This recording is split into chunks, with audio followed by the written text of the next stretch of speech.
Right. We should be live. Hello, everybody. It is the Dark Conservatarian, and I'm here with another Strike Force interview. Um, a little discussion, more specifically, talking about Pron, as I have it spelled in the title there down below. A discussion that had started originally on Discord, and we thought, hey, why not do something on air instead to flush things out a little bit better? And so I'm here with um, I'm here with Kris. Say hi. Yeah. Say hi, Kris. Hi, Kris. Hi everybody. I am Kris. I will be other person in this live stream today, so that'll be fun. You got a more sensitive mic or something, or you kind of far away from your mic or something, because for some reason you sound quiet. Dude, I'm like, my mics are directly in my ears. Do I just need to talk louder?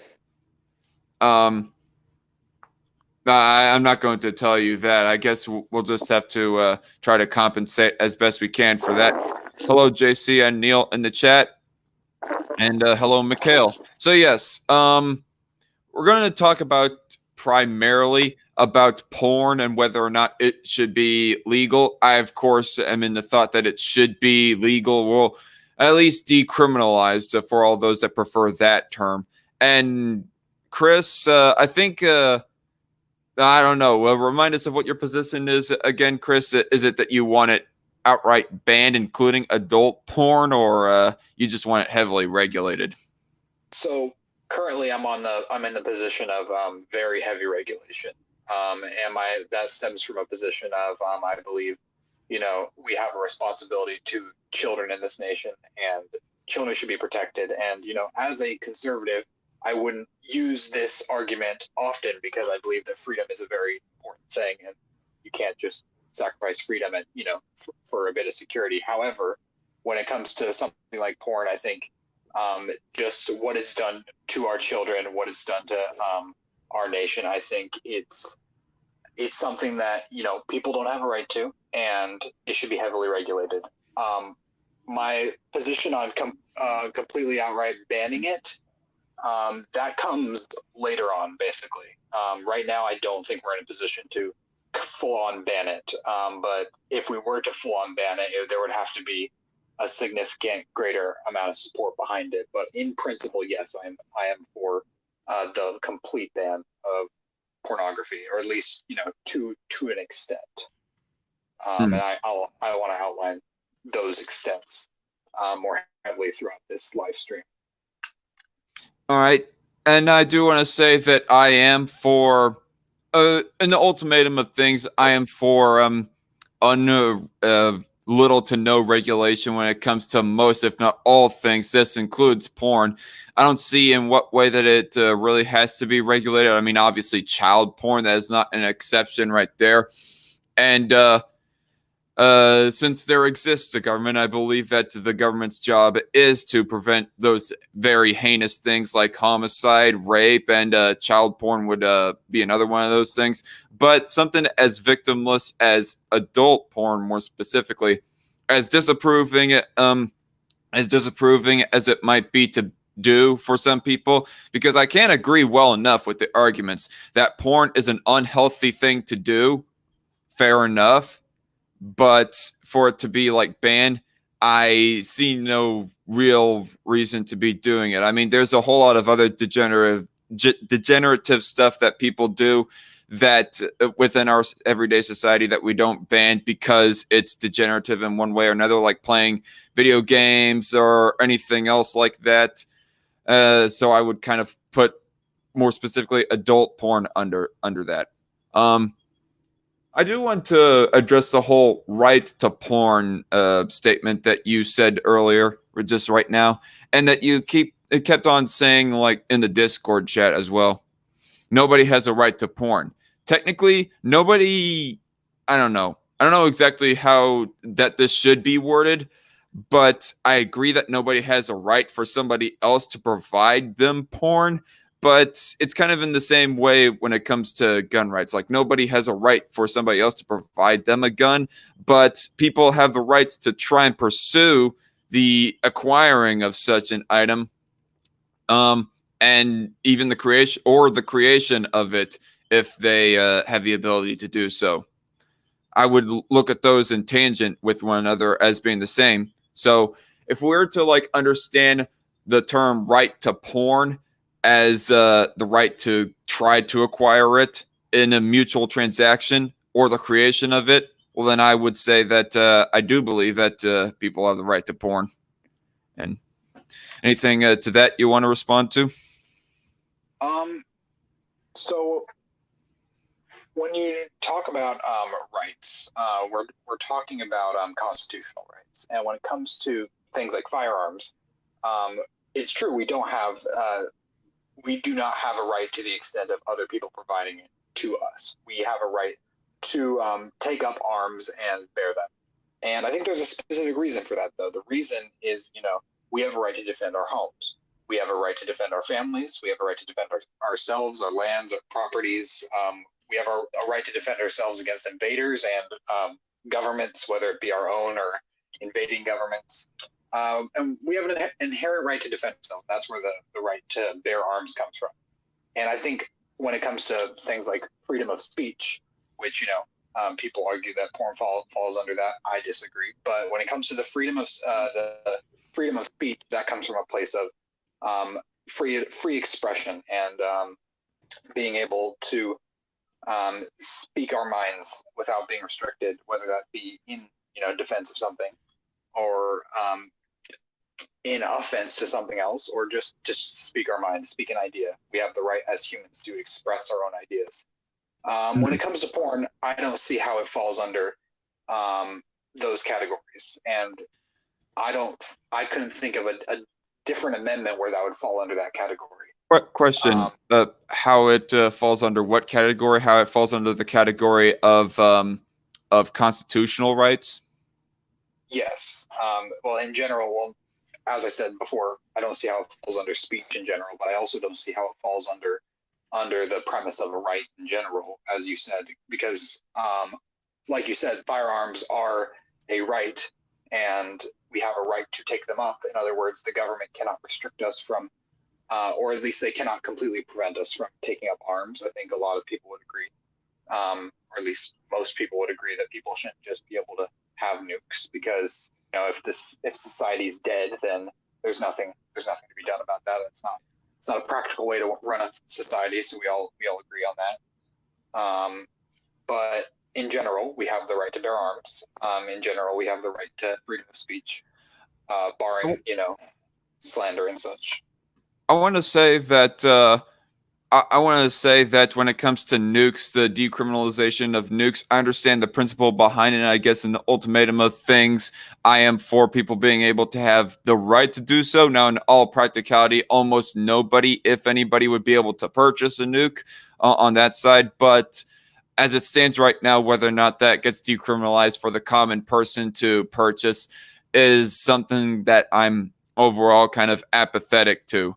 But back on porn, that being like something that people do currently possess and are more easily able to possess, and I see no precedent as to why that the government should like get involved to prevent adult porn. More specifically, we'll get to the whole child porn and the whole children getting mixed in with things situation later. But on the front of constitutional rights, I mean, I'll agree that there is no amendment that says everybody has a right to possess and create porn, but at the same time, oh, hello? Hey, yeah, I'm still here. Okay, for some reason I ended up freezing. I don't know, maybe I'll just go off camera. Welcome. Yeah, my camera is absolutely frozen. I'm just gonna keep it off. But anyway, so yeah, nobody has like a technical constitutional right to porn, but in the same way, we don't have a constitutional right to video games or drugs or anything else like that. So constitutionally speaking, there is no amendment or anything that prevents the states, more specifically. Like, I don't want the federal government to be banning anything at all, really. I mean, I don't want the states to be banning anything, but I see at least a little bit more of a constitutional precedent for a state to be banning a luxury than for the federal government to be banning a luxury. But that said, I still don't want the states to be banning porn, video games, or drugs. So,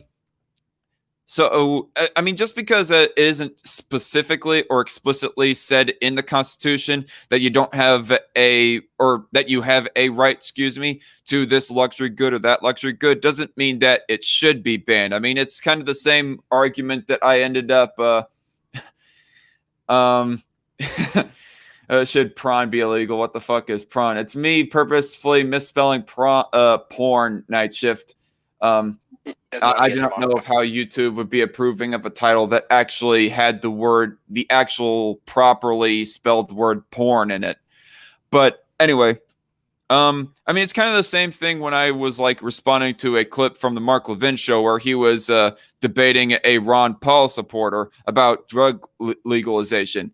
And Mark Levin he kept on focusing on the how, not the why that drugs should be criminalized. Kept on focusing on there is no like constitutional precedent against Congress putting in regulations against marijuana or even outright banning it. But he wasn't explaining as to why that should be banned. He explained how it could be banned.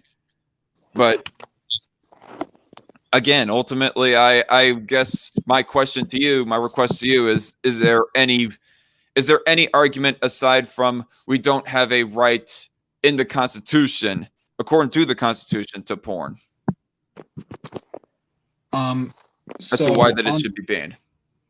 Can you still hear me? Yeah, I can still hear you. Sorry, my headset died, unfortunately. So, yeah, that's unfortunate. Can you? It's not echoing a ton, is it? No. No. Okay. Echoing. Cool. So, when it comes, so number one, I think when we're talking about the Constitution specifically, I don't. When the Constitution was crafted, number one, I don't think hardcore porn existed to this extent, and so I think that's one point to be made on that as to why, it's not in the Constitution under broader terms. But I mean, neither did AR-15s.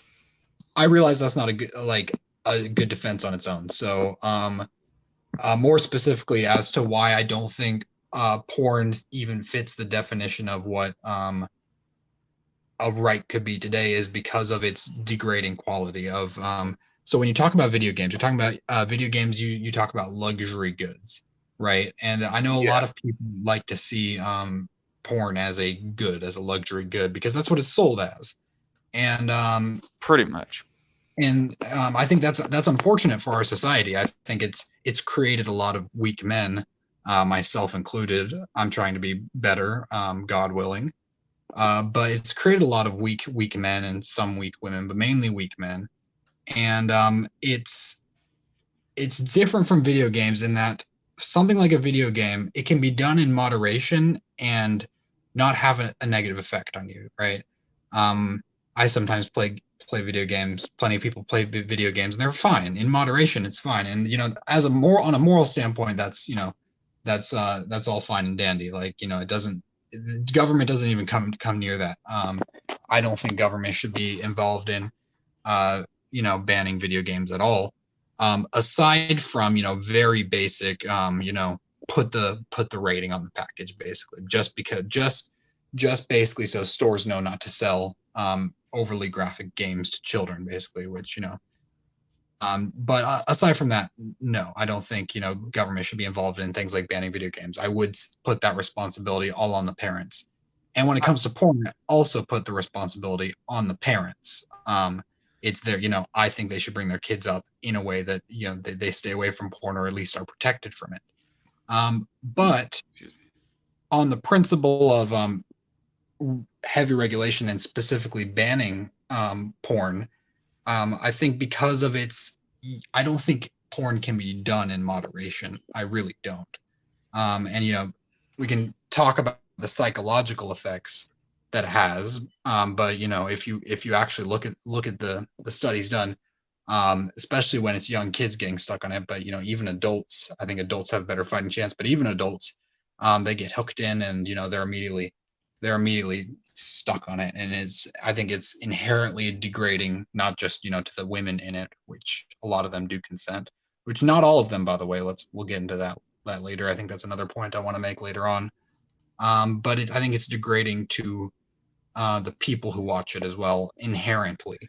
And that is I agree, that is a moral standing, but I think a lot of certain laws, certain regulations should be made on a moral basis. Not all. Again, not all laws should be made on a moral basis, but I would say certain ones that just are inherently certain things that are inherently bad for our society shouldn't be in our society, which I think that's where my general point comes from. If oh god, I can't remember what exactly I was going to respond to right there, but as far as moderation goes, like anything can, I mean, even theoretically, porn can be like done in moderation. Anything not done in moderation can be degrading or degenerative or whatever else have you. But let me grant the benefit of the doubt that porn is like even worse than video games in that matter. If a person is to watch porn, that's them fucking themselves over. They're not fucking anyone else over in a non-consensual way by just watching or even creating their own porn, let's say. I mean, this brings up the term. Oh man, I cannot focus with that reverb I'm getting here. You might end up having to like mute yourself in between points of view speaking or something. Is that better now? Testing. Yeah, I can't hear myself. But okay. What was I exactly saying? Well, lost my train of thought there. I lost your train of thought too, because I was yeah. But basically, I mean, let me grant the benefit of the doubt that porn is worse than video games in that kind of manner. Again, like I already espoused, it's fucking over no one in a non-consensual manner except for yourself. Except when you do something to yourself, consent just goes without saying, obviously, and it brings up the term victimless crime. If you want to call it a crime philosophically or something, to be doing something that it makes your life all the shittier and less productive, well then fine, but it's still because of the fact that it's overall victimless. You're not affecting anyone in a non-consensual or harmful way. You are therefore doing something immoral for it or anything like that. So I say, if you're going to like ruin your own life by taking an excess amount of some what am I trying to say? Of some commodity, yeah. Well, then that's on you. Sure. And I actually agree with all of that, all what you said there. I would agree that if it is a victimless quote unquote crime, that should be left more up to your own morals and whoever else is around you to discuss that. That's up to it. That's a social problem, not a government problem. So, however, I would argue that it is not a victimless crime. That is my actual my next point. Unless you have more you'd like to add before we get into that. Well, no, I think that's where the main crux of the argument was on the Discord, actually. But if I may ask very quickly before we go on to how supposedly porn is not victimless, you ultimately agree that drug prohibition should not be a thing and that the drug war should not exist?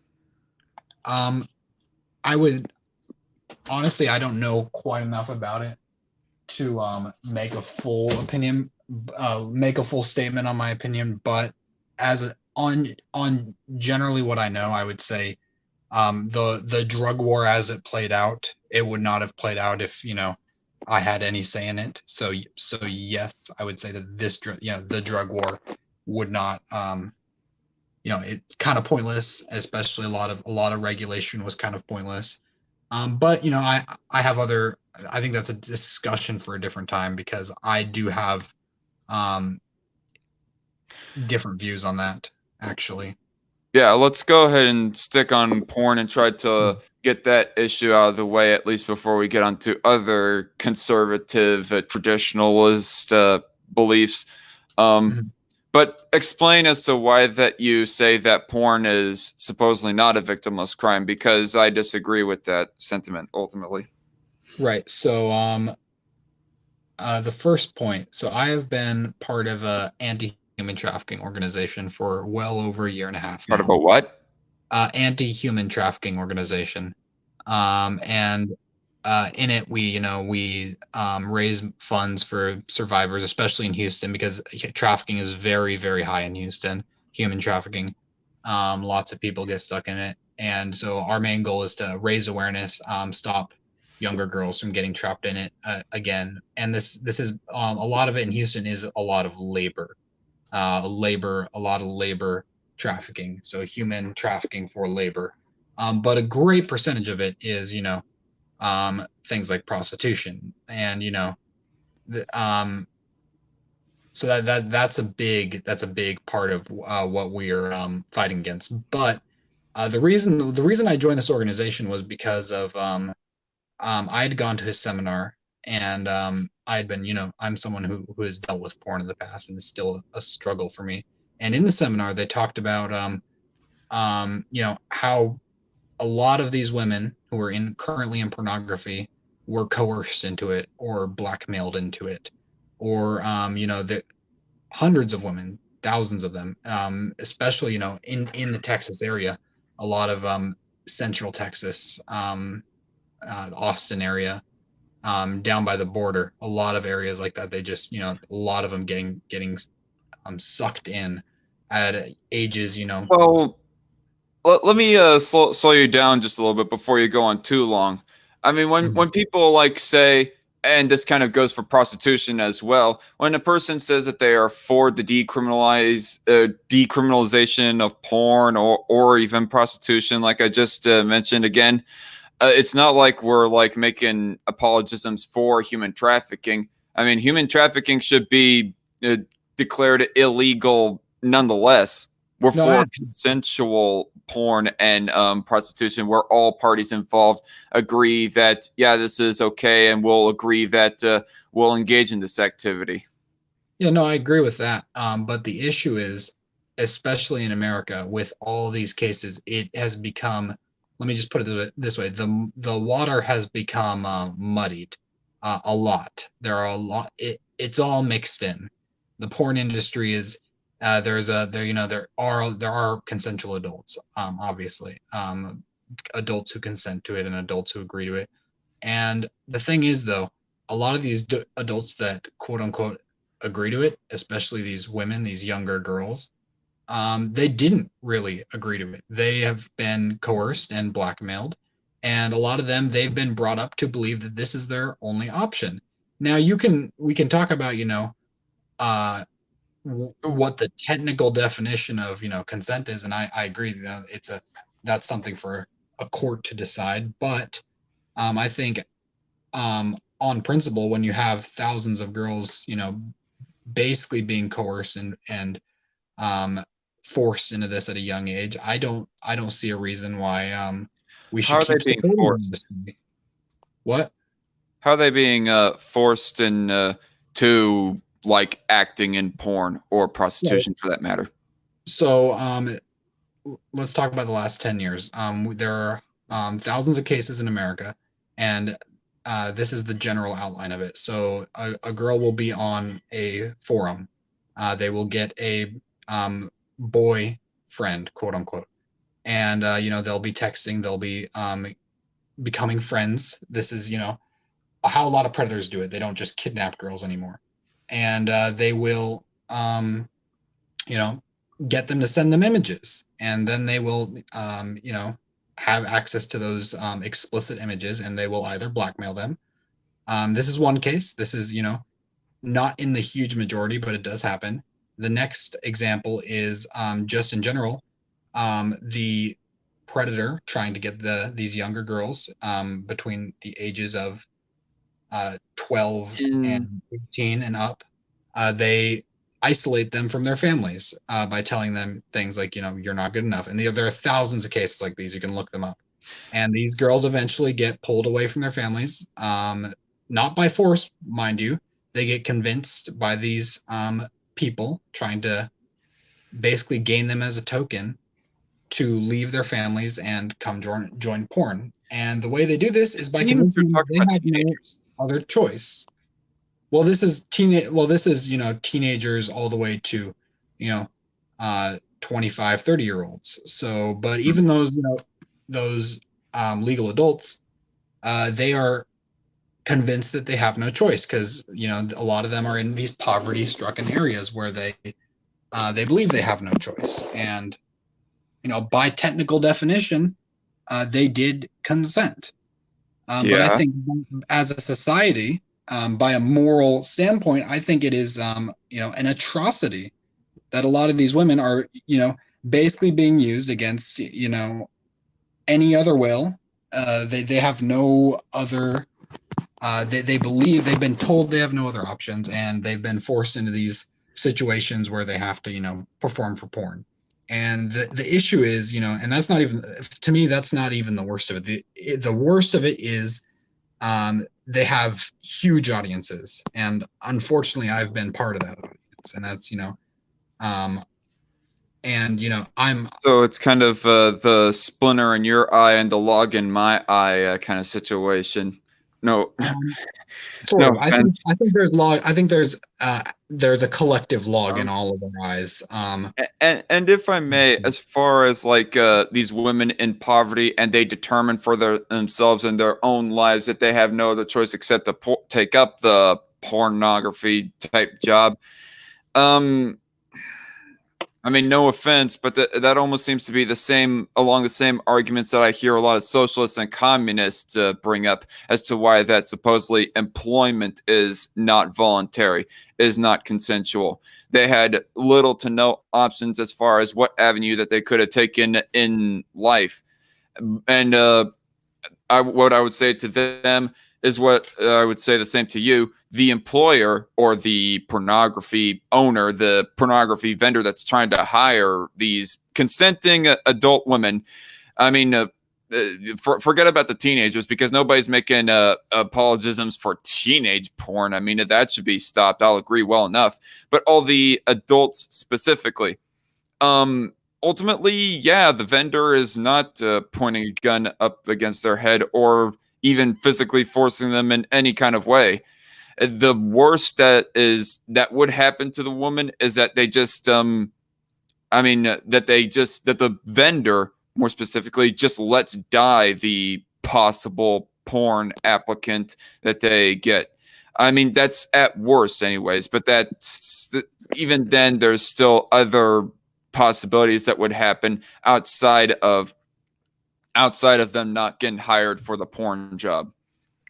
So on that, I will say I don't think the way that they go about quote unquote recruiting these individuals is by any means the same as how employers recruit at almost any other type of job, right? These women, they normally have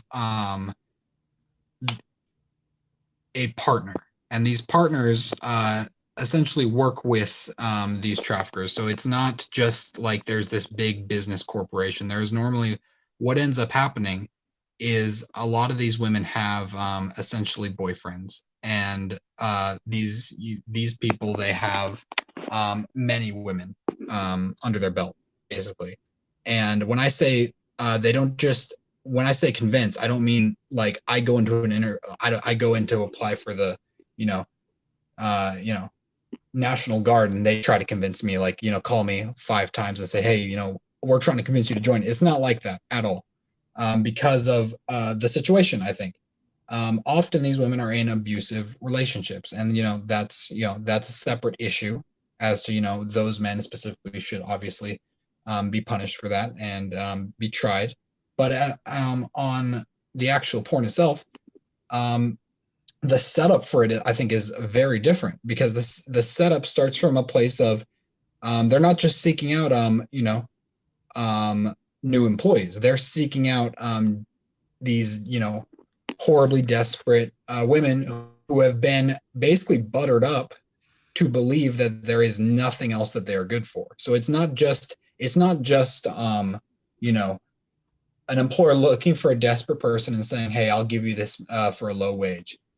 It's them essentially dehumanizing them into nothing else, I would say. And I think it's very different from the socialist argument, because the socialist argument initially was there was going to be these labor factories that were gonna oppress you.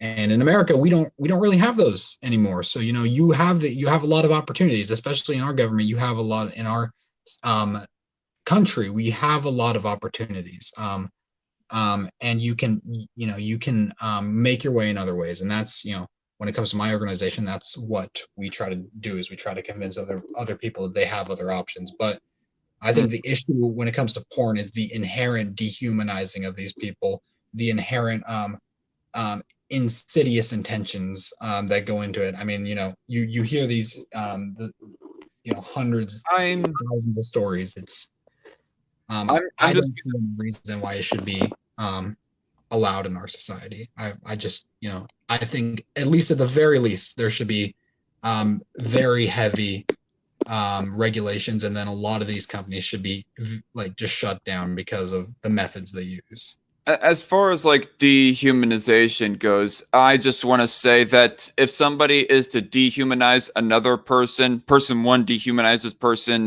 B to the point that, or disrespects them so much to the point that they are dehumanized or whatever, I'm just going to say right off the bat, no one is entitled or has a right to someone else's respect. And you keep on mentioning as to how that these people are being manipulated or maybe even lied to, supposedly. And also, I would say that an entry into a porn job doesn't automatically dehumanize them just full sail.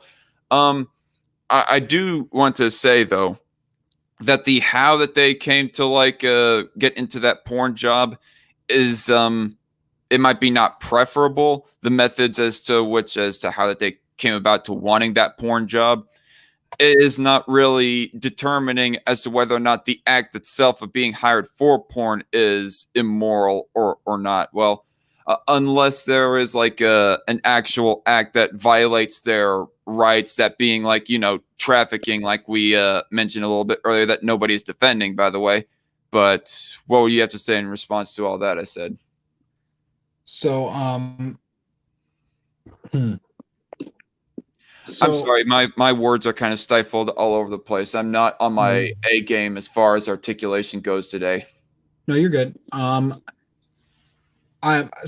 understand where you're coming from, where you're saying, you don't think it inherently dehumanizes them, certain people, as you said. Honestly, my only response, I just kind of disagree. I don't. I think the issue lies in, I don't think it's as black and white as, just some of these people are being, brought in again, under false pretenses. I think it lies at a very, I guess, a deeper core issue of, for me personally, I see porn as an inherently bad thing. And I understand, that for a lot of people, that's not a good enough argument for the complete ban of it. Yeah. But lots of bad things not banned. No, I agree. I do agree with that. I suppose for me, it really does just lie in, I think there are certain things that, the government should essentially, I guess, ban. And it doesn't necessarily mean I think it should all just straight out be banned. In other words, I don't think everything across everywhere should be, you're getting a fine or you're getting it all removed if you post it. For me, I think the position of banning it, quote unquote, comes from a position of the methods used in pornography. I see it as all the methods used to collect these people and I suppose use them, I see them as something that should be inherently not in our society. And maybe I'm wrong about how we should go about getting rid of it. I suppose when I say banning it, in a preferable world, I would like it if every man in America stood up and just said no more. But obviously, that's never going to happen. And so that's why I said earlier on the show, I don't think now is a feasible time to ban it, because of the environment we live in. I don't. I think regulations are reasonable. I think a lot more regulations are reasonable, especially when it comes to things like children being exposed to it, children actually being in it, people actually being forced into it against their will, etc. But on a position of full out banning it, I think that really has to be a societal movement long before it can be a government movement. Because you're right, absolutely. If we try to ban that now, as you said, there are a lot of things that could come with it, unfortunately. Now, I personally see them as different things. I see a lot of these other things that people are talking about banning. I see them. I don't. Not only do I see them, I have observed that they are inherently different from porn. And I would say on principle, those things shouldn't. The government should not get involved in those things. And based on that principle, I don't think right now the government should get involved in the complete outright ban of porn, because it would also involve essentially a gray area document, in that it's going to be ambiguous, and then there's going to be a lot of other stuff banned. So does that make sense? I'm sorry, you want to repeat that again? Perhaps I did not hear the whole point you're trying to make. So in other words, all I'm saying is, I think we need to get there as a society before we can ban it, but we shouldn't full out ban it now because of the power it would essentially give the government to ban other things, because of gray, ambiguous legislation. In other words, they would begin, if somehow there was a legislation passed for it, they would also ban a plethora of other things. However, I would be in support of heavy regulation right now. With what you're saying about private activism to like wean society off of it, I mean, I agree with that side of it. And to say that we're not in a place of banning it, I agree with that. But I would also go a step further and say that we are never in a place of where that we outright should ban porn, is how I would argue that. Aside from that, I do not know what else to respond to on that point. Is there anything that you want to say in response to what I just said there? Otherwise, I got 3 other points that I kind of want to bring up in relation to this. No, I think we can move on. By the way, the chat loves you. By the way, oh, I'm sure they hate me. They're absolutely just grilling me. I know they are. It's fine, honestly. Yeah. I know my opinion is not popular with conservatives, libertarians, or really even leftists. I really do know that it's fine. It's not a concern of mine. I think these discussions are good. Maybe my views will slightly change over time, but I'm still gonna remain on the principle, I believe, in the end. So unless you somehow convince me otherwise, which you've made some good points. I agree. When it comes to when you talk about whether, I think the main points you've made is whether it's inherently something the government should be allowed to ban. And I do understand that argument. I think it's a good argument. All right. So I want to bring up an argument that is actually brought up plenty of times in the chat, and I guess it's a fair enough question that I want to bring up as well. I mean, what do you have to say about the saying of prohibition doesn't work? Because people are pointing out as to how the prohibition of alcohol has not worked, and the prohibition on marijuana isn't really working at all. How would a prohibition on porn be any different from that? Sure. Okay. So, um, just to be clear, are we talking about the full, a full prohibition, as in all porn is banned, or are we talking about heavy regulations?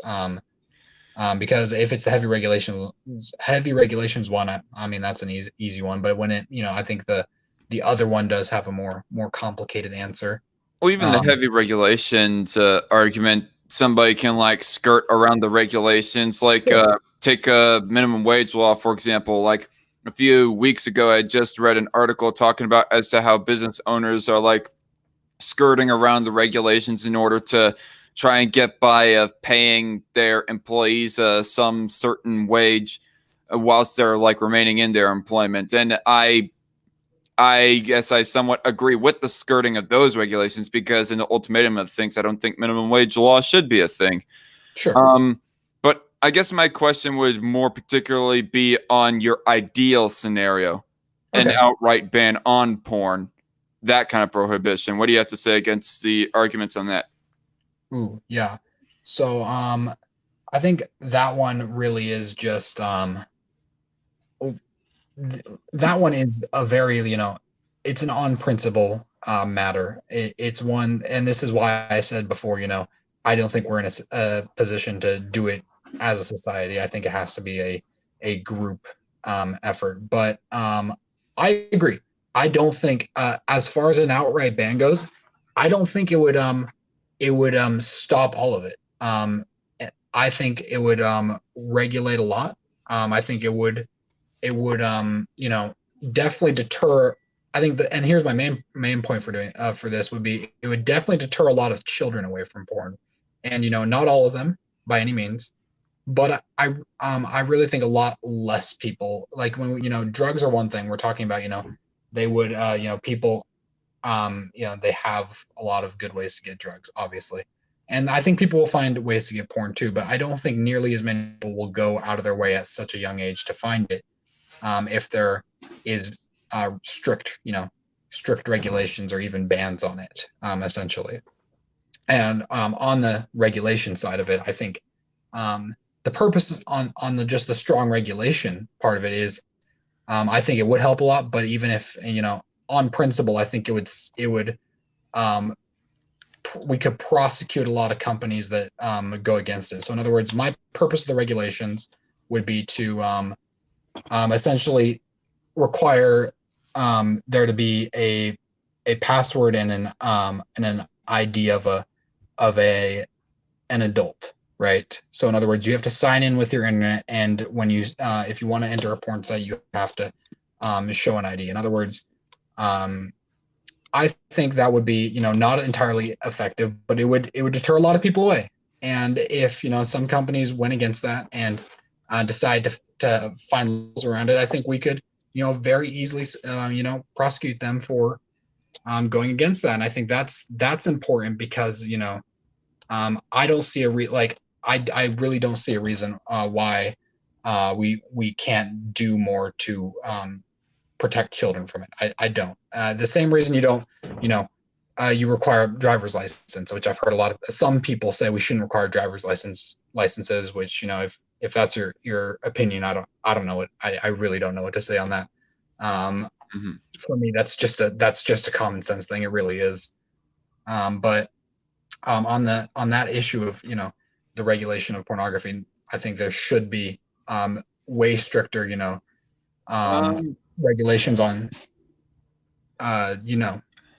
very very quickly, as asked by Sailor Mercury. So government, and by the way, hello Sailor Mercury, haven't seen you stop by my channel in quite a while. She asks, so government control of our internet access? That was the question, by the way. Hello, Kris, are you there? Sorry, could you repeat that? I was trying to fix this thing. Okay, so Sailor Mercury asks, so government control of our internet access? No. I would just say that, Explain what you're saying. as far as, no, specifically, I think there should just be a single regulation that basically requires you to opt into pornographic sites when you get your service. In other words, that's I think that's the main one. I think you already agreed to. I think we already agreed to certain regulations and laws regarding internet access. We do when we sign on. I think that should just be another one. Opt into it as an adult. I do not know what internet regulations you're referring to that I agreed to, because ultimately, by principle, and ultimately, I am against net neutrality for just one example. I know that you did not mention net neutrality, and probably not mean to imply that, but still. And Common Sense Guy wants has a question for you. He wants me to ask you of how would the regulation of international porn from EU or outside of US go? Honestly, I think the EU has to. I mean, that's just a whole other case. I don't even. I'm talking about America. This is America. I don't know where. If I have my way, we wouldn't be part of the EU. They've got to deal with Wait, what? We aren't part of the EU, though. Oh, I meant the UN. I meant the UN. Okay. That's what I meant. No, all right. Just fair enough. I wouldn't be a part of we wouldn't be a part of the UN. But as far as the EU goes, I think they've got to deal with it on their own, honestly. Ideally, yeah, they would have the same principles. And honestly, I think as far as American principles go with foreign companies, I think we should definitely I don't know. Honestly, I think I haven't heavily considered that one. Honestly, I think that just to very quickly, personally, I think the EU and UN shouldn't exist at all. But that's just me. If I was to ask a question to further understand what you're trying to say here, the reason, or understand your position, the reason as to why that you want there to be some kind of restriction of access, for example, provide a password or license of some kind to access a porn site. The reason why you want that is so that children don't so easily get onto porn sites. Yes, that is my whole. Yes, that is my point. I would kind of disagree with the regulations of that, because I mean, for the porn sites to be mandated to set up such a system, they can put up that kind of set up that kind of a system of where that they require a point of entry type of thing of their own volition. But I don't think that they should be mandated to, because it's ultimately their private property. And I think that it's kind of a poor argument to bring up other people's children. Because it's not really the porn industries or the porn websites, more specifically, fault that a child of their own volition, if you can even call it that, because technically children cannot really consent as to why that they went to the website. I mean, unless you have some representative of Pornhub going straight up to the kid saying, "Hey, get on this website." I mean, outside of that, it's not. Outside of that very wild rhetorical scenario that I brought up there, it's not of Pornhub's fault that kids go on, Pornhub. It's more of the responsibility of the parents to make sure that that doesn't happen. And I would say that this kind of falls under the same way of gun manufacturers. I mean, if a kid was to foolishly get the gun out of daddy's cabinet and ends up shooting the window and breaking it, it's not the gun manufacturer's fault that happened, or even that any accident, however horrible the accident might be, that it happened. So I'm not sure as to why that is a argument as to why put the restrictions on the seller, on the vendor, as to who can access it and how they can access it. So on that whole point, I actually have a kind of long-ish thing to say on it. And I think we should definitely go into more detail with that one. Right now though, I actually have to help my family with something. So I'm afraid I have to leave. Yeah. Right now? Yeah. No. Yeah, yeah, they told me I needed to help them out. So yeah. Shit. There was like a few other things a couple other points I wanted to bring up, like asking of how is it that women are blackmailed into taking up a porn job, and in what way are porn industries advertising to children? Because that was another point that you had brought up in the Discord server, you know, Mhm. and No, I yeah. wanted you to explain that. I kept on asking for example, and I was thinking I was going to get an example right here, but sorry. No, and that's the thing is I think this is a very, this is the main point. This is a big point I wanted to hit on, and I'm sorry we can't do it right now, but I think I we actually I do should, have a quick question. How long do you think that you'll have to be off? Is it going to take you a long time for whatever that you need to help your family with? I mean it'll take a bit, and then after that I've got a test. So yeah. Yeah, I mean Okay. I'm pretty much done for the night. Yeah. Sorry about that. And to everybody in the chat, cut Kris a little break here. No, Um, don't give me a break. in Please. regard to that, I hate having a break cut for me. Just completely destroy me. That's all I ask. Have just no mercy. well, I mean, cut a break as because Scorch 88 is all like cut and run. Um, No, I promise I will give my response to this. I do have examples, and I would like to cite them and give a detailed response to this. And that's why I didn't want to just give a one-off response. all Um right. yeah. So we'll possibly have to make a part two about this issue with Kris. Um, Mm. and by the way, did you see my Discord messages? No. No, I'll read them after this though. All right. Well, is it all right that I just bring up if I like brought up the how you and I are related? Yeah, no, that's fine. All right.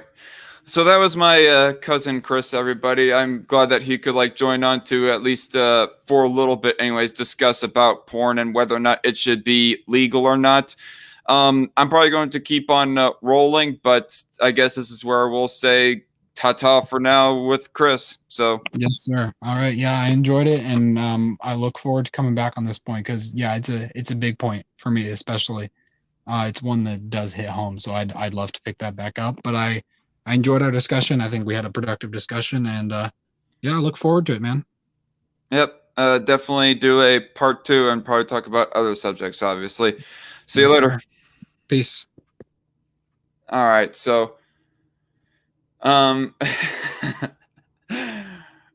um Crazy Fearless in the chat says, completely destroy me, show me no mercy. That sounds like the kind of thing a coomer would say. What the heck is a coomer, by the way? I don't know. um, so Common Sense Guy asks, do you want someone to pop on for a bit? Sure, Common Sense Guy. Common Sense Guy, you're still in the chat there. I can give you a link if you want to chat for a bit because I'm going to stay live just a little bit longer anyways. Let's see. Where is Common Sense Guy in my Discord messages? CSG, CSG, CSG. CSG. There we go. Okay.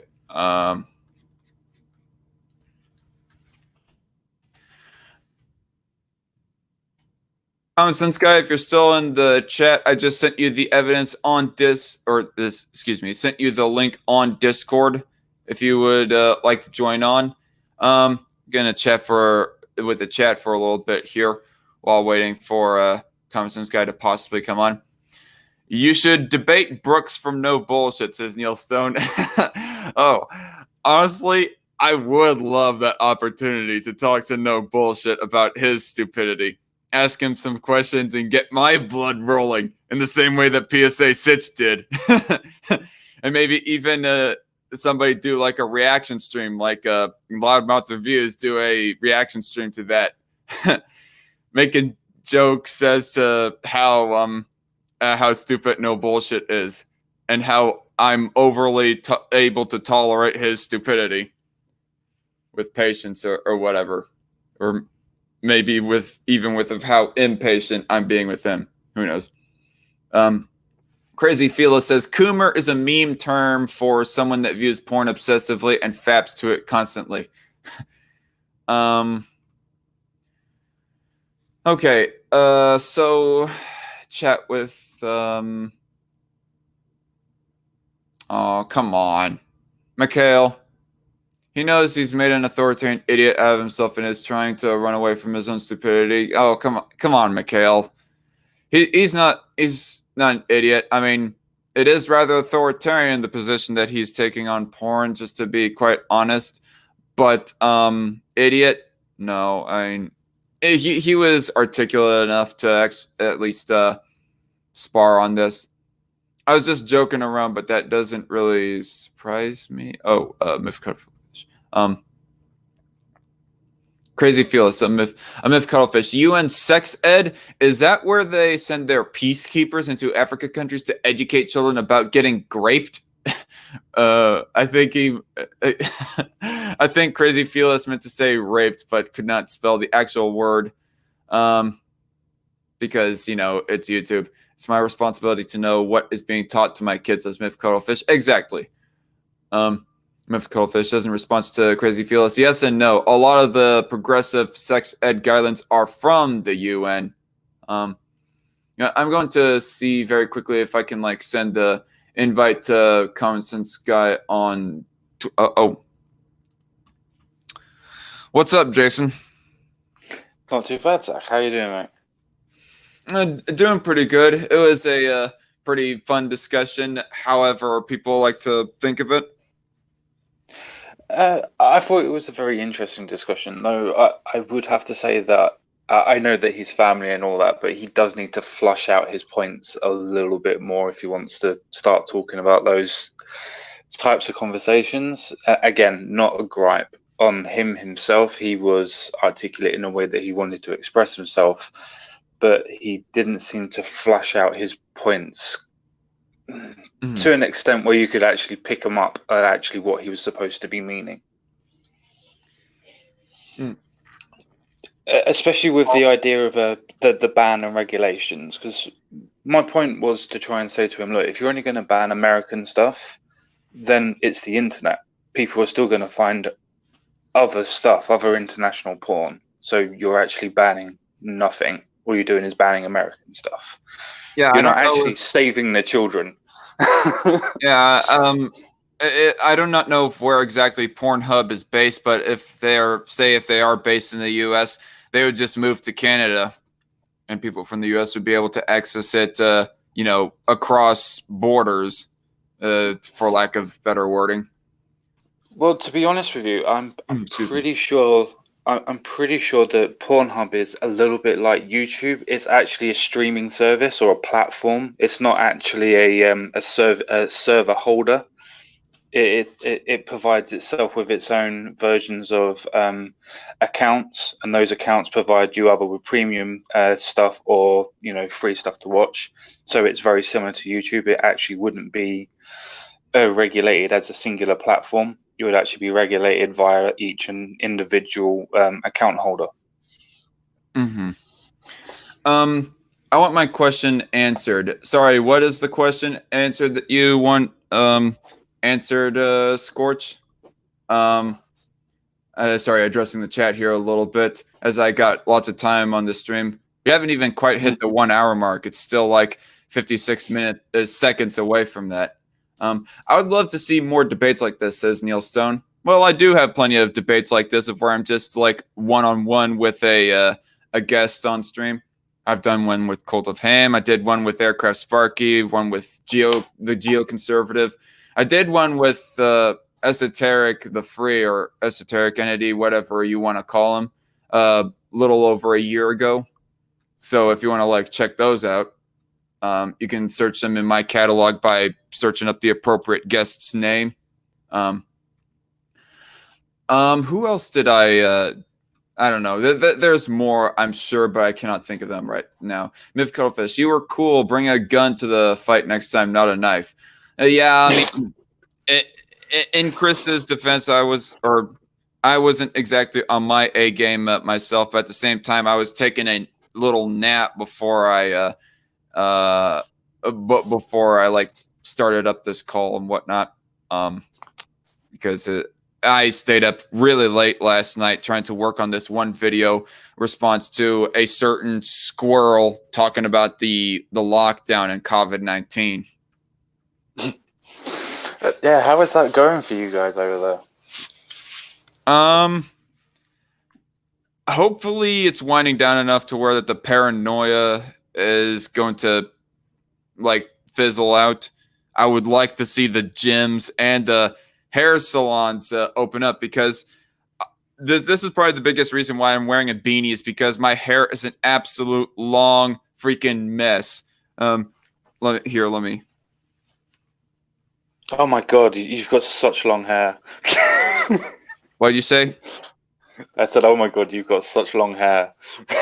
Yeah, that's what happens when you're not able to like go to the barber shop and get the fade and shorten down like you want to. I mean, I guess I could like ultimately just buzz cut it off, but at the same time, I go thinking back on myself when I used to do buzz cut. I was thinking to myself, what the fuck was I thinking?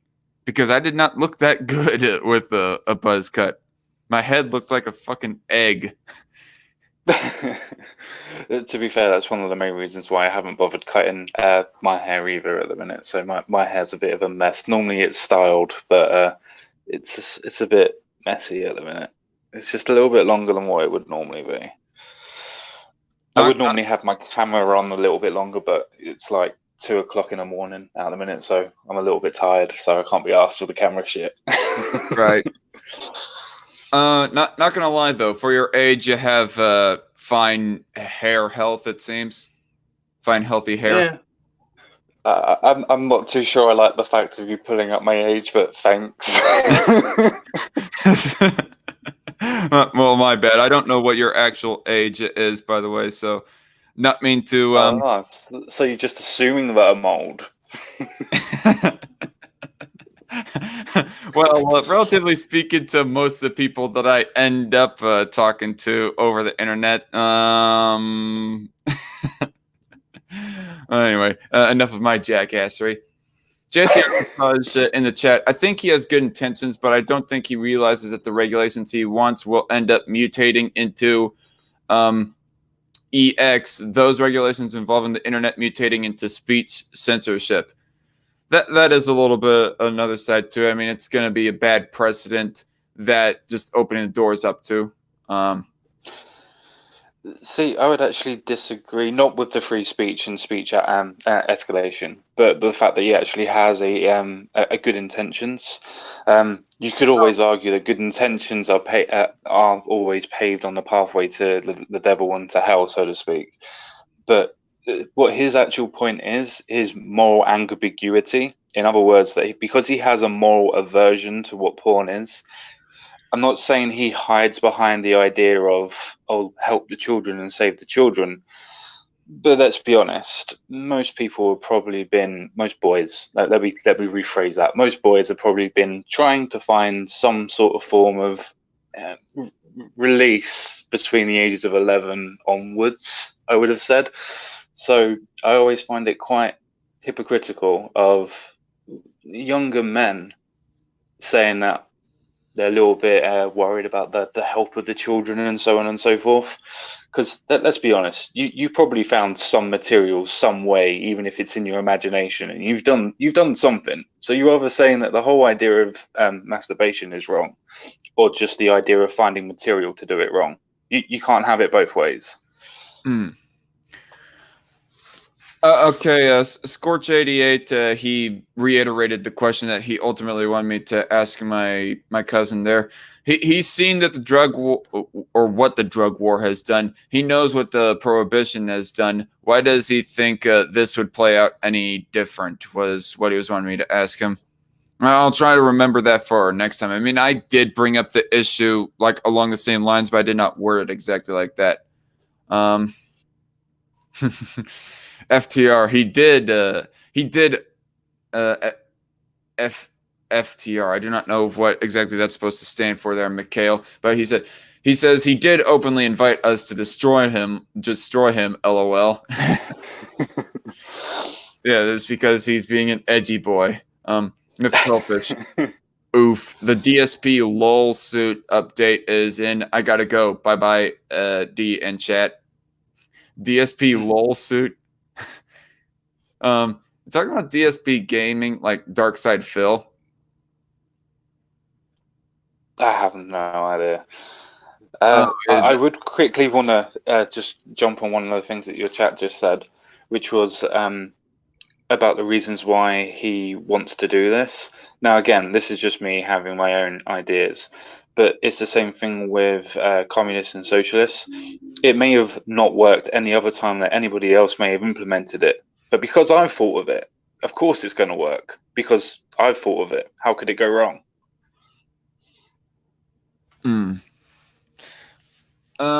Yeah, Chatsburg is the nickname we give Cult of Hams to JC Armitage. Exactly. Yes, we have to love Cult of Ham. JC Armitage, was Chatsburg another person you debated, or did you just simply moderate debates involving him? No, I did actually have one-on-one live. Common sense guy just left there, folks. But yeah, Chatsburg was somebody that I have like done one-on-one live streams just to kind of debate him and interview him. The first ever live stream that I had with him was just like some. Okay. So as I was explaining to chat here before, you had while you were gone for a split second there, Jason. I heard Cult of a Ham, so I needed the spurge. You had to get off the mic for a second so you can scream at the top of your lungs. Oh. I needed my own personal space. You need to go to your safe space. Shh, don't tell anybody. Don't tell anyone. But yeah, Chatsburg, the first time that I had ever fully fleshed out live stream with him was on my channel. I had just done a casual interview with him. Well, actually, I think there was 2 times before that I had 3 times anyway, actually. First time was a 2-on-2 debate where I was teaming up with S-Man against him and some random geek talking about right to deny service and discriminate. That was on S-Man's secondary channel. Second time, it was like a hangout call right after that where he decided to, to kind of end up extending the debate just a little bit on that hangout stream. Third time was when me and him, funnily enough, were teaming up to debate against Owen McDonald. I'll have to link it. That's a name I haven't heard. That's a name I haven't heard in a long while. I'll have to link it to you for you to see what it's all about. And then fourth time streaming with him, it was a casual live stream, just asking him about his positions and whatnot. That was in the early days. I was deciding to do kind of like a Dave Rubin sort of thing, just interviewing people about themselves and their beliefs and so forth. I still do it to some extent, except I like to be a little bit harder with my questions, more pressing with my questions than Dave Rubin does. So not exactly equivalent, but still. What was the next time that I live streamed with him? It was a hangout stream on my channel. And I had actually done a one-on-one debate against him on religion, in which I think I kind of lost. That was the one that you and I had talked about when you interviewed me, Common Sense Guy. You remember the religion interview that you had with me over a year ago, or almost a year ago? I do indeed, yes. Yeah, I made plenty of references back to that one live stream. The debate of where that. And hello, my 2 cents in the chat. You're a little late to the call. The debate opponent has just left. Me and Common Sense Guy here are now just having a casual chat right now. So sorry to disappoint. You'll have to go back and watch the beginning of the live stream. but yeah, it actually ended up just being a 50-minute debate with Kris. But what was I saying? But yeah, I was making reference back to that. That was that one live stream, the one-on-one religion debate. I thought that I had kind of overall lost that one. I can't remember. I had like a couple other live streams with him. One of them, actually, I think the very next one that on my channel of where I had him on just a one-on-one was the one live stream that happened last summer, where we ended up talking about guns and a whole bunch of other stuff. And that was like when he decided to take the gloves off and just call me a fucking moron or whatever. Yeah, he enjoyed doing stuff like that. I've had my own little. And then I was all like, run-ins with "You're a him. fucking douchebag." Yeah, he definitely had a way of trying to let's say lower the tone of the conversation, especially if his points weren't getting through. He definitely had a way of trying to obfuscate points of going, "You're not understanding me. You're not intelligent enough to understand me." It's just like, no, you're just not coherent enough, and your points are shit. Yep. What was that debate about, the one where you teamed up with Chatsberg against Owen McDonald? It was about capitalism, because supposedly Chatsberg likes to claim himself to be a capitalist, but really he's a social democrat. And I hesitate at all to call social democrats capitalists, honestly, because they want to practically nationalize the entirety of the healthcare industry, and probably nationalize other industries as well. Like, I had, like, not too long ago, listened to a video by Kyle Kalinske, Secular Talk, where he was all like, you need to, like, temporarily, he said, temporarily nationalize a whole bunch of other industries in the time of the crisis, in the time of this crisis, that being COVID-19. And I was thinking to myself, yeah, just keep on showing more and more of your socialist stripes, Kyle. That'll really convince everybody that you're a capitalist. But yeah, and whatever industries they don't want to nationalize, put, ownership of the industry entirely into government hands, heavy regulation. Whatever they don't nationalize, they heavily regulate. So I hesitate at all to call social democrats capitalists. But yeah, it was on capitalism. Me and Cult of Ham, or excuse me, Chatsberg, we're teaming up with S-Man against Owen and some random geek.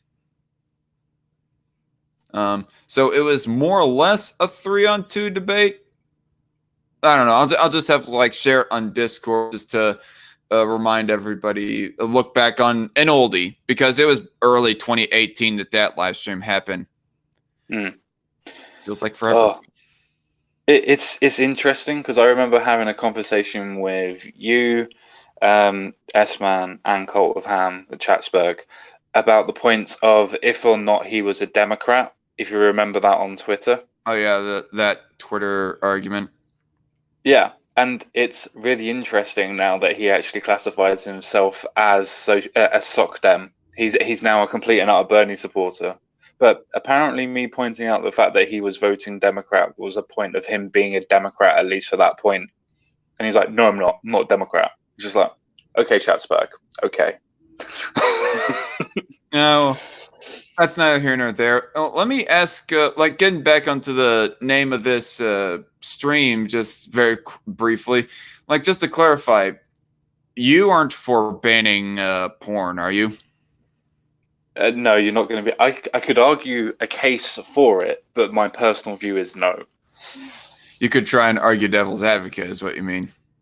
I could, yes. I could probably come up with a half-decent argument for it, but no, my personal view is I don't see any aspect of banning porn. You don't want to heavily regulate it either?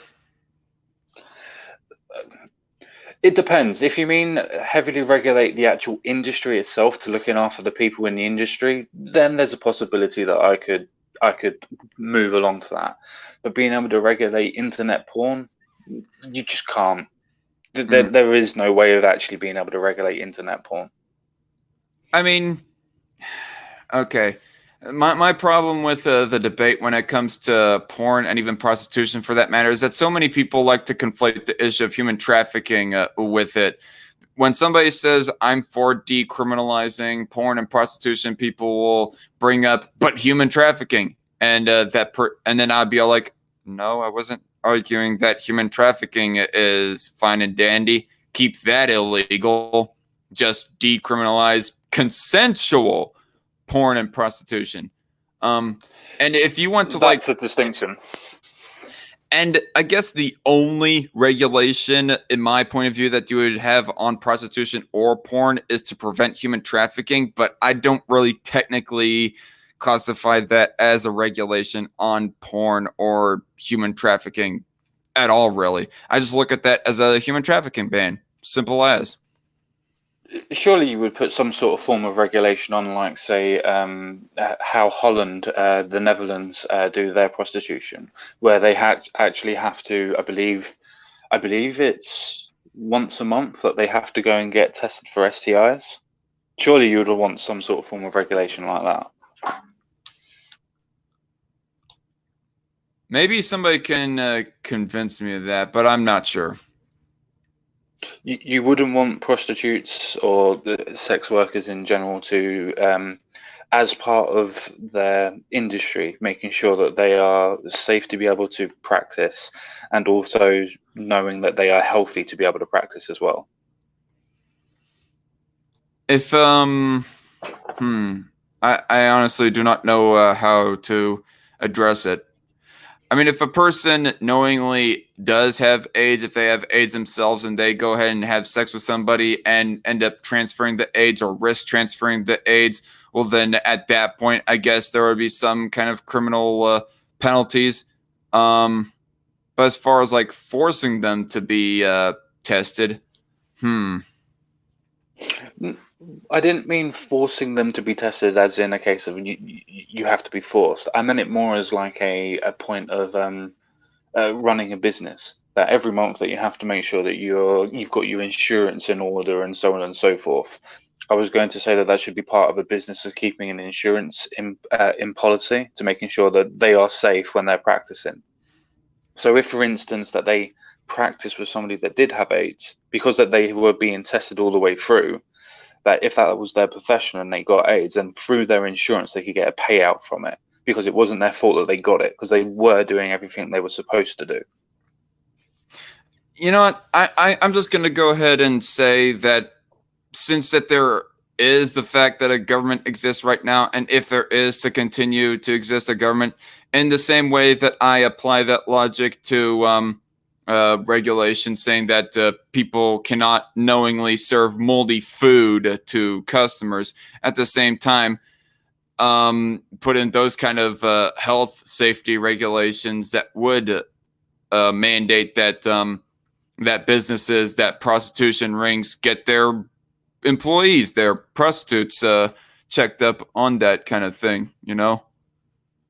Yeah, that's all I was meaning. I wasn't trying to go out of my way and go, oh, right, they need to be heavily regulated for everything and write down the names of everybody that's down and using their services and what they did and whatnot. It was just a case of, health benefits would actually be a point of regulation if you were going to legalize it. Because otherwise, how would you be able to prosecute them as a point of, let's say, them passing on an STI or a sexual disease from themselves to somebody else? Because then surely if they're actually legal, you would actually want to sue them. Where if they're not legal, you can't sue them. JC Armitage in chat. I know I sound like a broken record, but the reason human trafficking is a major thing is because the state gave these people a de facto monopoly through the prohibition of sex work. That is a good point right there, JC. Excuse me. And it is a point that I guess I should have thought to bring up, but I ultimately did not. So that's my bad. But it's whatever at this point. Yes, and that's a really good and interesting point. It goes to the point of, is legalizing most things? You can't say everything, because there's always things that should be illegal and should be enforced as being illegal, i.e. child porn and child rape and so on and so forth. Yeah. But there are most things that if they were legalized, that one, if you're going to argue it from a governmental point of view, you could tax it. If you're arguing from that point of view, the other thing is that then you could regulate it anyway. And if it is legal, then it's also going to have and make sure that it's going to be regulated properly, self-regulation, making sure that it's competitive, making sure that it's clean, making sure that it's offering you at a good, healthy price, and so on and so forth. So legalizing it from both a capitalistic point of view and from a governmental point of view makes more sense than actually restricting it. Yeah. I actually haven't watched your most recent video yet. I ought to get to that. In fact, right after this, talking about testing for STDs, by the way, says Mikhail. Yeah, that's what we were saying right there. I haven't checked out your most recent video, but how have you been as far as your channel goes in general? The thing is with the channel is like most of the stories at the minute are all related to COVID-19. Either the government's doing good or the government's doing bad or this and that, but it's all related to COVID. So for me, there's so many channels that are doing exactly the same thing. So what's the point? And it just gets shadow banned anyway from just even mentioning it. So again, what's the point? So yeah, I've just been taking a little bit of a hiatus, and as you said, I did a video 2 days ago now. No, yesterday, sorry.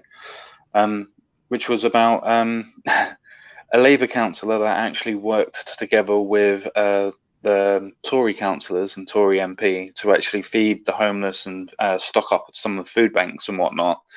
And he was actually told by Labour higher ups that he's going to lose his job, or has the potential to lose his job, because he worked cross-party. So you're trying to avoid the subject of the coronavirus? Yeah, simply because for me, I'm not medically trained. Don't get me wrong, I could read statistics, but I don't have a background in microbiology. I don't have a background in disease and studies of such. So my point of view on that one is literally going to be from a point of layman, and everybody has a similar view. Yeah, we shouldn't have done this, or yeah, we should have done it quicker.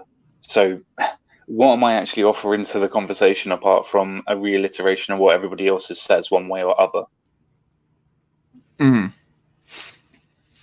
Right. I mean, I'm not exactly an expert, but I still like to commentate on in what ways that the government is like going too far. Specifically, how they're going too far and using coronavirus as a wedge. Like, even though that I'm not an expert, I still find myself plenty of worthy to point out to those freaking normies who like to deny the government growth aspect of this issue, you know? Oh, I don't know if you know of a YouTuber. What? I was going to say, I don't know if you know of a YouTuber called Sofane. He used to be a part of Poisoning the Well. Yeah, I know of Sofane. He seems kind of a substantive now, aside from constantly ranting on Twitter. Yeah, he's an interesting fellow. But he recently put up a story about a car place, 700,000, 800,000 car sales reduction from this term, simply obviously because of COVID. And he's like, oh, they can't, capitalism can't even work, so we might as well just all cancel it down. And I'm kind of paraphrasing, obviously, I don't have it in front of me. And it's just like, you're missing the most important point. The economy is shut down. How the fuck can capitalism work if the country is shut down? I think that this is one of your worst and baddest takes that you've ever had. Yeah, capitalism is being taken a big on hold by the government now. Yeah. Sad. I have noticed that a lot of people, and it does seem to be more in the American side of things, more of the Democrat side of things, that seem to be going, oh, we've been telling you capitalism is failing. It's like, no, the government, for good or for bad, has decided that they are going to put on hold the economy. Now, again, you could argue points good or bad, But don't try and say that capitalism itself is failing, when for you to get to this point, the government literally has to put a hold on it after it being some of the best economic structure that the US has ever had. Yeah, you had to have the government come in.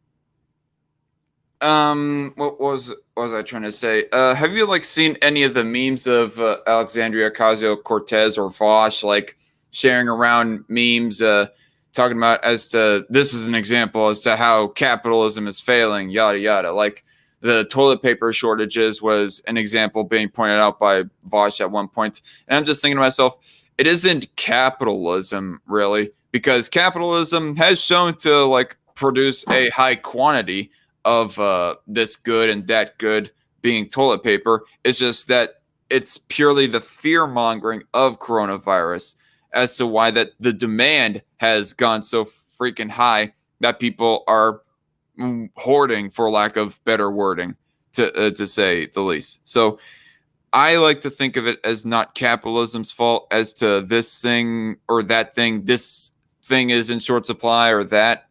It's just purely fear mongering as to why that the toilet paper shortages are happening, for example. And not to mention as well, government putting shut down on some other parts of the economy. That would be the fault of government regulation more than capitalism on those sides. But I digress. No, you're completely and utterly correct on that, especially with the instance with AOC and Vosh, where if they are coming along and saying, oh, look at how bad capitalism, they haven't been able to produce toilet roll. It's like, no, like, let's say an arbitrary number of 60 to 70% of the nation all decided all at once that they wanted to go and hoard as much as they can on toilet paper. It doesn't matter how much resources that you have for producing toilet roll at that point in time, the stock was what the stock was. They are going to empty the shelves because it's not designed for that many people to want that resource for that period of time at that time. But the thing is, they always neglect to point out that capitalism itself, even after that initial shock to the capitalistic system, was able to replenish. It was able to restock its finite resources. It's funny how they don't mention that.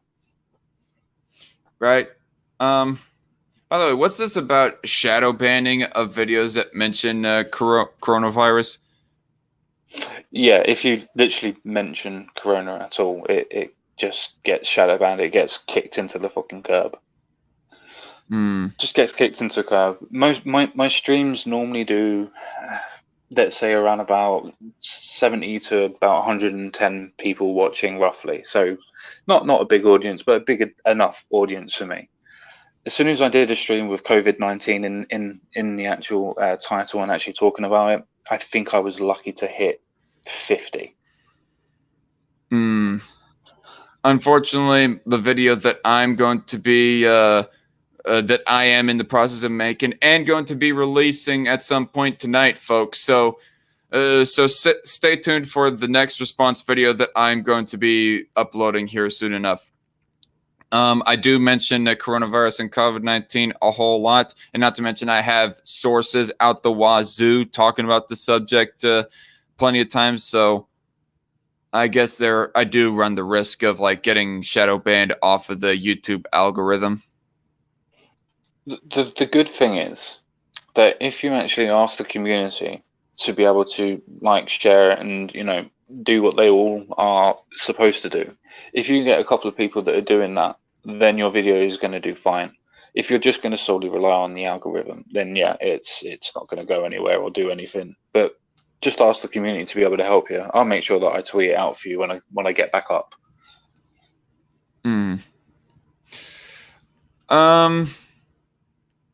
Yay for memory holing. Anyone having an opinion about the CCP virus? Yay. Are we officially living in 1984 yet?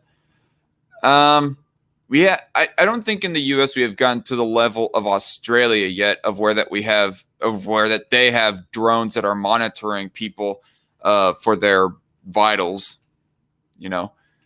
temperature. Oh, don't rises worry. and whatnot. We've had something similar to that, where at the beginning of our lockdown, so to speak, we had the police of Derbyshire deciding that they're going to throw out drones to be able to monitor people walking on our natural You in the UK? parks.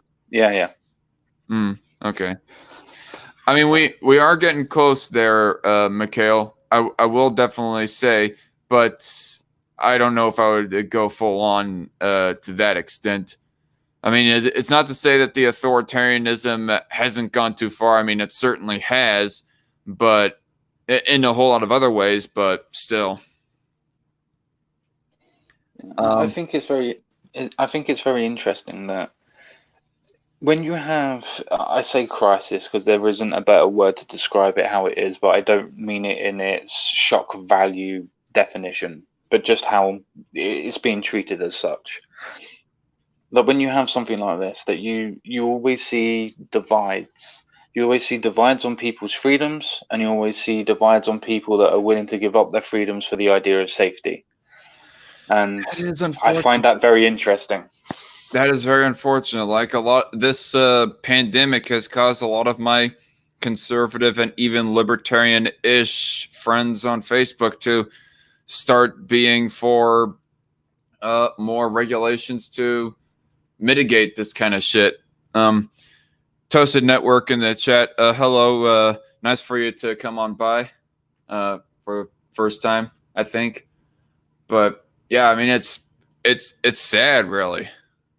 And I'm not going to lie.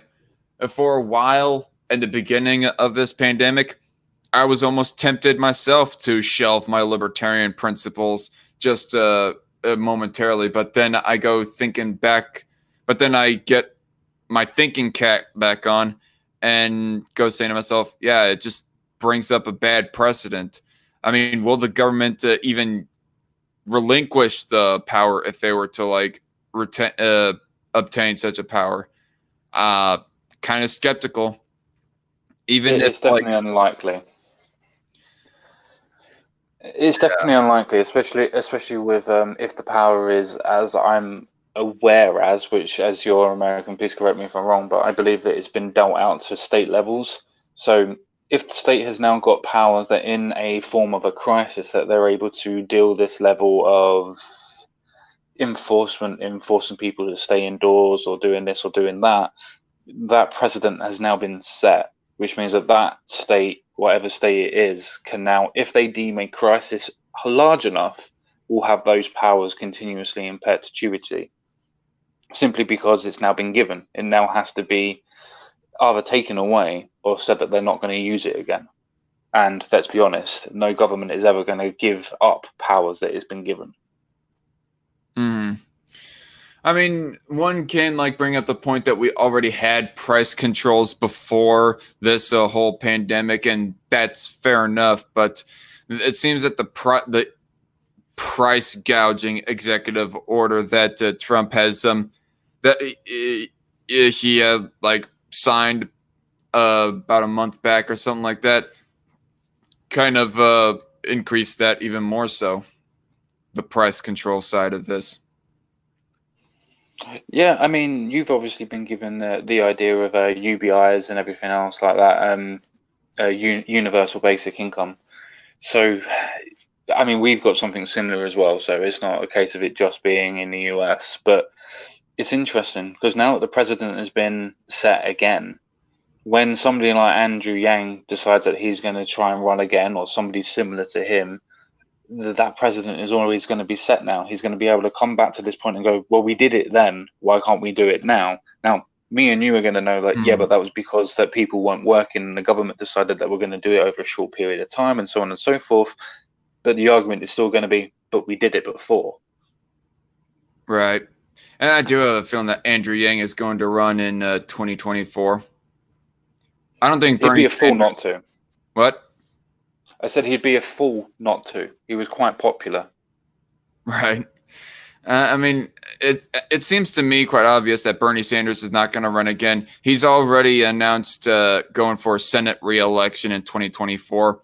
So I think he's pretty much done on the presidential front. But Andrew Yang, he's going to carry the torch even further. Tulsi Gabbard Yeah. might make another stab at it. We might even see Kanye West, Dwayne Johnson, and Rand Paul running in the Republican primaries.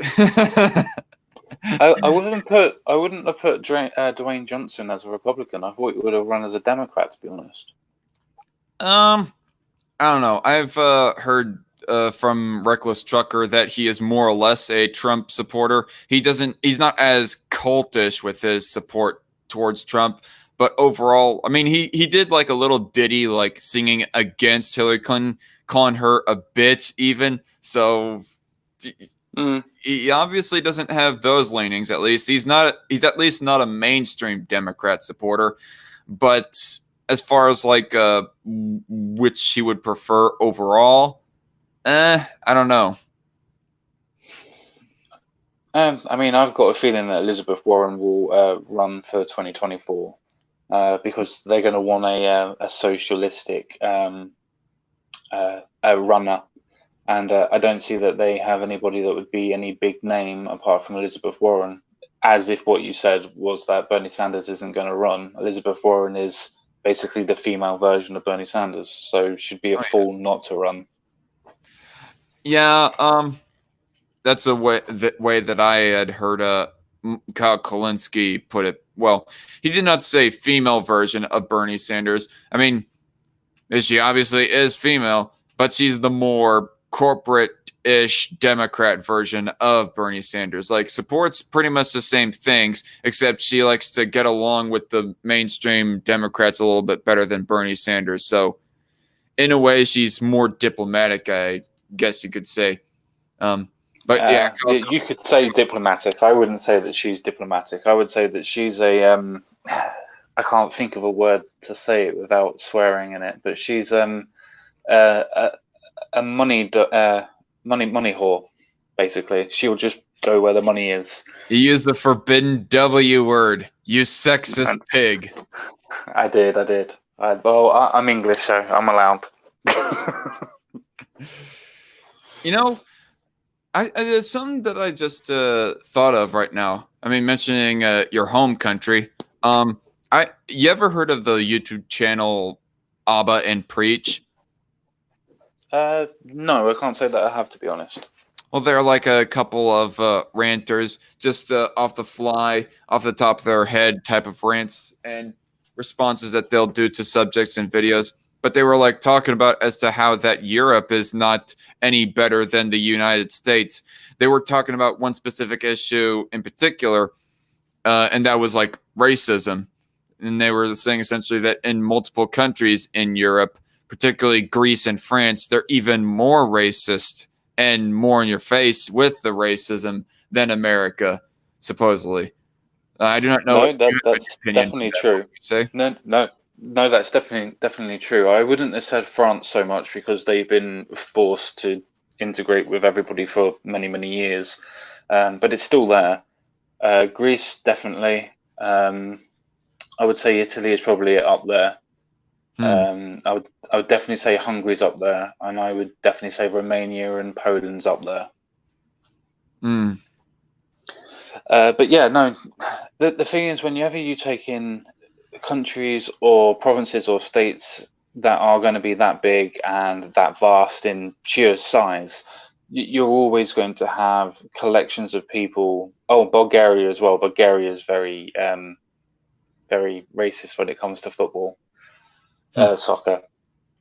No, I get what you meant by football. You did not mean the ovalish brown ball. You meant the spotted black and white round ball. Yeah, the one that you actually use your feet to play with. Yeah. But yeah, whenever you take anything to do with a vast amount of space and just differences in cultural aspects, because you get differences in different states, so you're going to get the same in countries, because basically states are the size of countries, especially European countries anyway. You're going to get those differences. And yeah, there are going to be some racist states and racist countries, but does that mean that they are racist as a whole, like the whole of the United States is racist? No, don't see that. Is the whole of Europe racist? No, not really. I think that we're all really as inclusive as can be, to be honest with you. yeah, there's always things that we could work towards to make ourselves more inclusive, but that mainly means the people that are not inclusive not be given a platform so much. And by not giving a platform, I don't mean we should take it away from them. I just mean that they should be talked down more, because they seem to get away. The things that I've in a way, yeah, social taboo type of situation where they're socially ostracized. Because I have noticed that people on the right don't tend to call out other people on the right, or what they perceive to be the right, as in the racist and so on and so forth. They focus so much on the left. Now, don't get me wrong, I understand it. It's the same thing as when you have Christian apologists that come out of their sorry, not Christian apologists. When you have people that were Christians that come out against Christianity. So you have your religious atheist YouTubers, your ex-Christian atheist YouTubers that are so against Christianity, but they barely touch on any other religion. And their point of view is, well, because it's something to do with them and it's their personal gripe, that they make it their crusade, so to speak, to go after Christianity, which is fine. That's absolutely fine. But that level of focus kind of leaves you open to being discriminated against, simply because you're not focusing on other aspects of what's going on. You're so hyper focused on one aspect, on one individual ideology, that you're not actually even looking at your own version of your own ideology. You're not looking at what you're supposedly defending. You're just kind of attacking. And yeah, if you're going to attack, you should have a firm base to be able to defend. So you need to be able to defend your own base before you can attack. Yeah. Although it's not to say that I mean, just bringing up myself as an example, I've punched right on some issues before. Like I've debated against the geoconservative and against aircraft Sparky on some issues that I thought they were wrong. I've made a couple response videos to Mark Levin, one response video to Freedom Tunes, sadly enough. One to Michael Knowles way back in early 2018. One to No Bullshit, and yeah, just a whole bunch of other videos that were responses to people on the right. And when it comes to race, though, more specifically, the closest that it's got is when I joined a live stream with Humane Mind, responding to Richard Spencer when it comes to collectivism versus individualism and why that a white ethno state is such a good idea, blah, blah, blah. In a response video that I did to Muhammad Ali when it comes to interracial marriage, because his arguments against interracial marriage were just so off base. I'm not so sure if he advocated for laws against interracial marriage, but his reasoning as to why that people ought to avoid it was just shitty.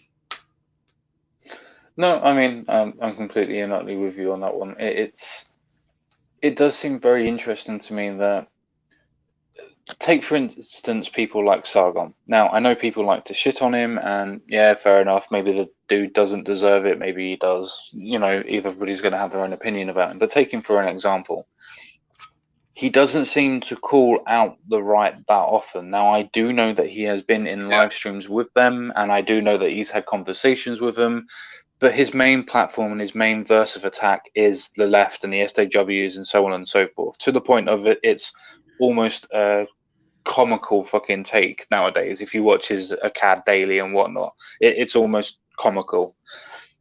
But even when he's having the conversations with people like Millennial Woes and Spencer and so on and so forth, he tends to be agreeing with more of their points than he disagrees, or he loses. Now, don't get me wrong, that's completely up to him and what he does and everything else like that. It's more of a point of working out that he actually has more in common with them than he actually wants to let on. Now, that's not an us versus them point. It's just pointing out that even though people are so set against certain ideologies, they don't see how other ideologies parody their own. Yep.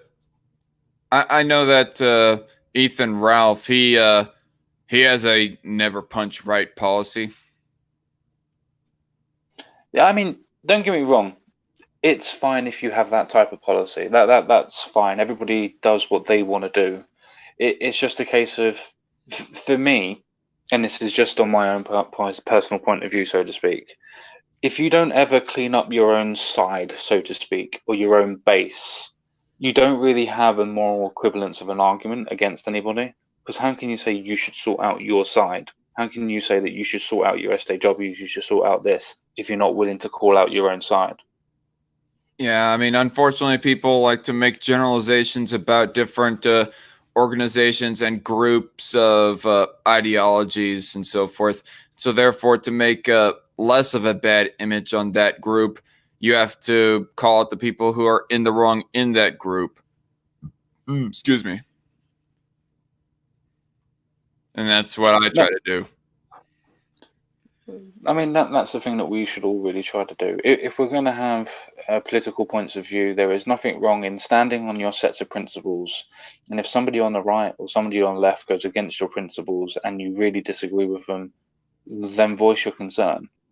Because it's better to be able to call out those people and show out the disinfectant, sunlight, to show them to the world and say, look, I don't agree with this person and they shouldn't be here, or they shouldn't do this, or they shouldn't do that, whatever political leanings they have. Because then at least you are still true to your own principles. To hell with your own political ideology, you're true to your principles. And that's what anybody that's doing these types of things should really stick to your principles. Right. Toasted Network in the chat. I think Richard Spencer has more policies that align with the left more than the right. I mean, he is very left on economics and certain social issues like abortion. Yeah, I agree, Toasted Network. I almost hesitate to call Richard Spencer far right. He's far right when it comes to immigration, but that's probably about all that I can name off the top of my head as far as how far right he is. Immigration and nationalism, I guess you could say. And he also says the Middle East and Asia are the worst in terms of racism. Almost everyone in Middle East and Asia is racist against blacks. Yeah, that's another thing is that I like, okay. It's a video that Loudmouth Reviews did not make public, but he was talking about as to how that China is pretty freaking racist against black people and Muslims in particular. Like how it puts the Uyghurs, I guess, as a sect of type of Muslim. How they're in like slave camps or something like that. You there, Common Sense guy? Hello. Am I not there? I did not hear you for a second there. Now I hear you. Yep, no problem. No, there definitely is those types of camps there. So are you falling asleep? No, it is almost 3 o'clock, my brother. Okay. Yeah, I need to end this stream pretty soon myself. Richard Spencer is basically just Bernie Sanders with a bigger emphasis on racial homogeny, says JC Armitage. Fair enough. But yeah, I think I'm going to end it right here because CS Guy is tired and I have other stuff that I have to get to before the night is ended. So may I just quickly address the Richard Spencer thing? I'll only be literally about a minute. Sure. The thing is with people like Richard Spencer, it's like we like to either tag him as far left or we like to tag him as far right. We like to put easy labels, easy schemas onto things and situations so we can easily label things.